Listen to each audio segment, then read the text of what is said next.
Last week in the House, I set out our intention to establish an independent public inquiry into phone hacking and other illegal practices in the British press. We've looked carefully at what the nature of this inquiry should be. We want it to be one that is as robust as possible, one that can get to the truth fastest and also get to work the quickest, and one, vitally, that commands the full confidence of the public. Clearly, there are two pieces of work that have to be done here. First, we need a full investigation into wrongdoing in the press and the police, including the failure of the first police investigation. Second, we need a review of regulation of the press. Now, we would like to get on with both these elements as quickly as possible, while being mindful of the ongoing criminal investigations.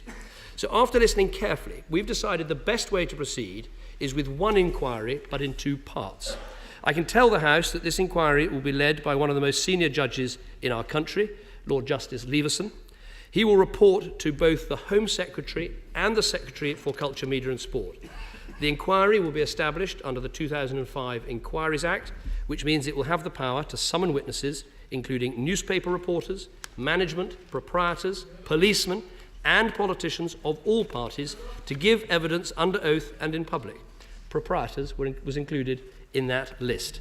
Starting as soon as possible, Lord Justice Leveson, assisted by a panel of senior independent figures with relevant expertise in media, broadcasting, regulation, and government, will inquire into the culture, practices, and ethics of the press, their relationship with the police, the failure of the current system of regulation, the contacts made and discussions had between national newspapers and politicians, why previous warnings about press misconduct were not heeded, and the issue of cross-media ownership.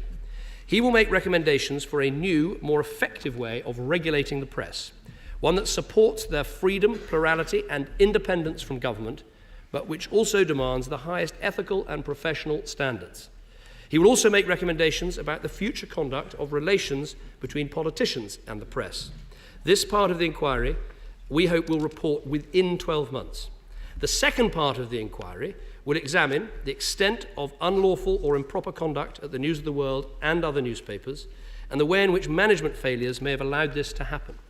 This part of the inquiry will also look into the original police investigation and the issue of corrupt payments to police officers. And it will consider the implications for the relationships between newspapers and the police. Mr. Speaker, Lord Justice Leveson has agreed to these draft terms of reference. I'm placing them today in the library, and we will send them to the devolved administrations.